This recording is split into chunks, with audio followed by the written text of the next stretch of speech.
지금 우크라이나를 떠나 한국에 가겠다는 거야? 그건 정말 바보 같은 짓이라고. 그냥 현명하게 여기 남아있어. 안녕하세요. 저는 과거에 우크라이나 사람이었지만 지금은 한국 사람인 산이야라고 합니다. 한국에 왔으니 한국 이름으로 바꾸는 게 낫지 않을까? 라는 생각에 한국 이름으로 바꾸는 걸 남편과 고민을 많이 해봤지만 바꾸지 않고 그냥 두기로 결정했어요.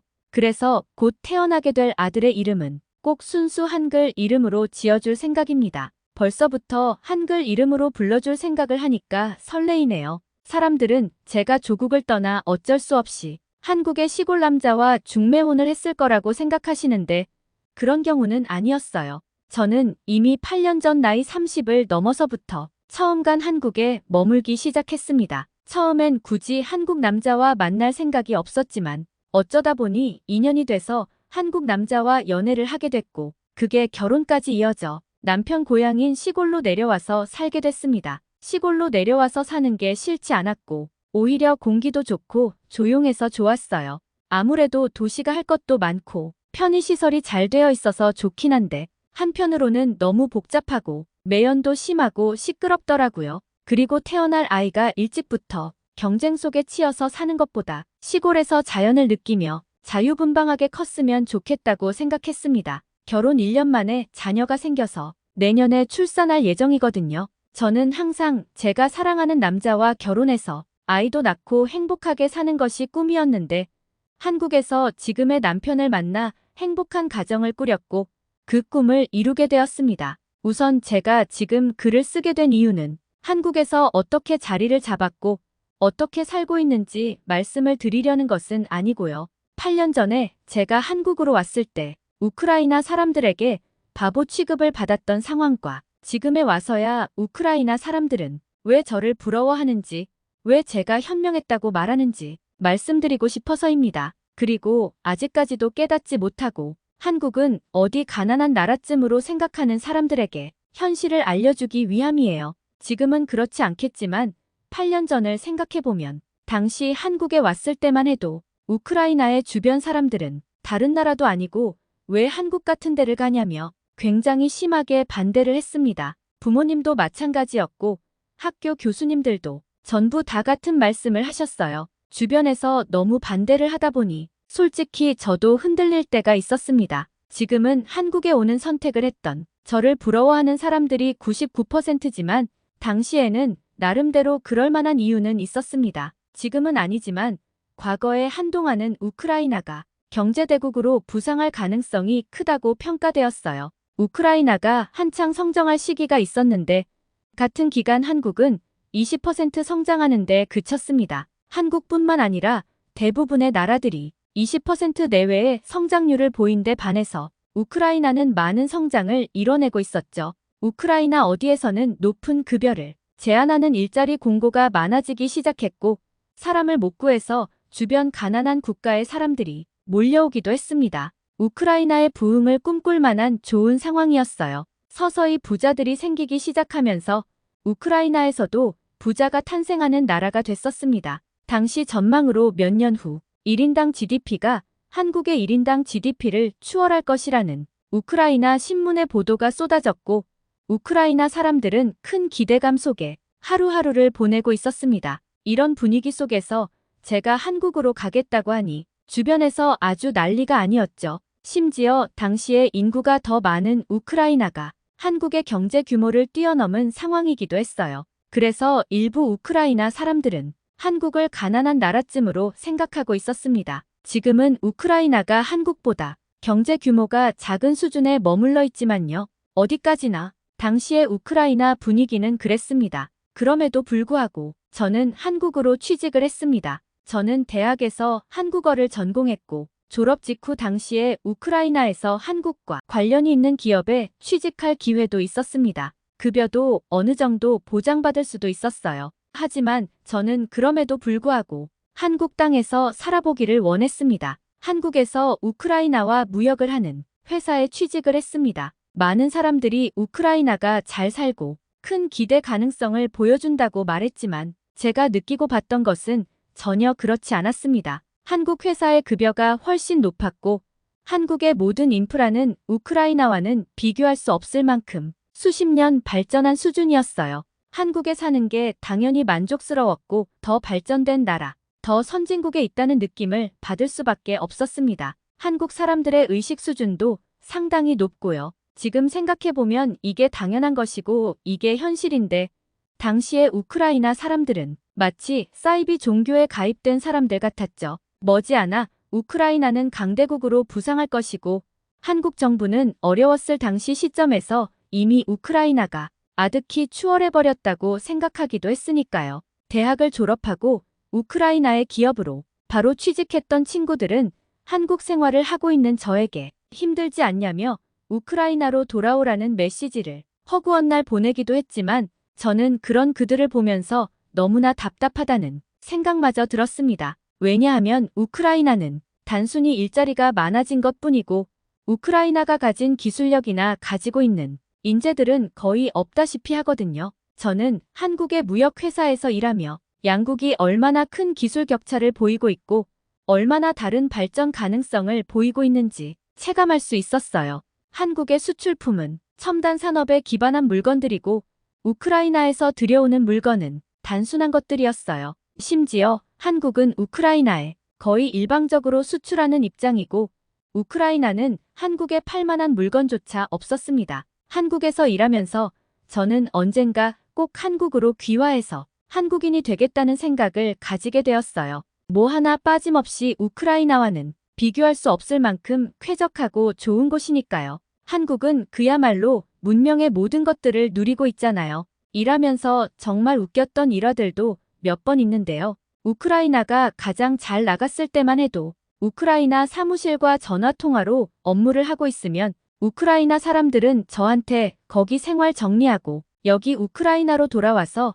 일할 생각 없냐며 회유하는 사람도 있었어요. 저는 한국에서 받는 급여를 말해주면 깜짝 놀라서 그렇게 많이 받냐며 놀라면서 말이죠. 그럼에도 불구하고 우크라이나 사람들은 곧 우크라이나가 한국을 아득히 추월할 상황이니까 12년만 여기 우크라이나로 와서 일하면 그 정도는 더 받을 수 있다고 말하기도 했죠. 기분이 나빴지만 사이비 종교에 빠진 사람들과는 대화가 안 통하는 법이니까요. 그리고 제 친구들도 저에게 쓴소리를 많이 했습니다. 한국 같은 데 있지 말고 우크라이나로 돌아오라는 지긋지긋한 소리요. 하지만 저는 친구들을 향해서 우크라이나의 언론에 속지 말고 현실을 봐야 한다며 친구들에게 말을 해주고는 했지만 그냥 그들은 당시의 사이비 종교에 흠뻑 빠진 사람들이라서 말이 통하지 않았습니다. 그리고 시간이 흐르면서 제 말이 맞았다는 것을 우크라이나에 있는 사람들은 깨닫게 되었습니다.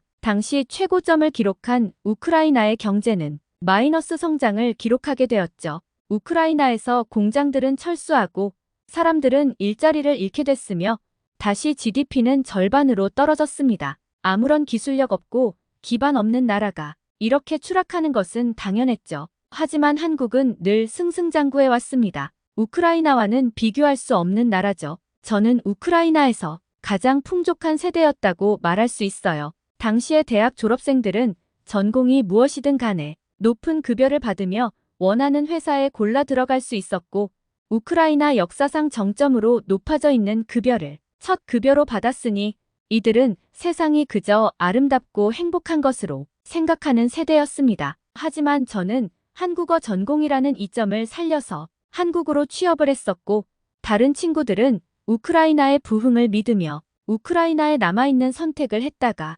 좌절스러운 우크라이나의 경제 상황에 직면해서 큰 좌절을 맛본 세대이기도 하죠. 최대의 부흥과 최대의 좌절을 맛본 제 또래 세대는 뒤늦게 한국어를 전공하거나 한국어에 자신 있는 우크라이나 사람들 위주로 한국으로 진출을 하려고 시도했으나 이미 저처럼 빠르게 눈치채고 우크라이나에서 도망친 사람들이 다 자리를 차지하고 있기 때문에 우크라이나 사람들의 한국으로의 신규 채용은 거의 없습니다. 지금 한국의 회사에 다니고 있는 우크라이나 사람들은 여기서 나가면 정말 모든 것을 다 잃는 것과 마찬가지여서 아무리 힘들고 지쳐도 회사를 그만두지 않고 있거든요. 지금 한국의 상황을 보세요. 한국에서 최저시급으로 아르바이트만 해도 우크라이나 사람들의 월급보다 몇 배는 더 많아요. 저도 같은 회사에서 오래 근무해서 슬슬 매너리즘에 빠지고 심신이 지쳐오는 시기가 왔음에도 불구하고 우크라이나의 상황을 들을 때마다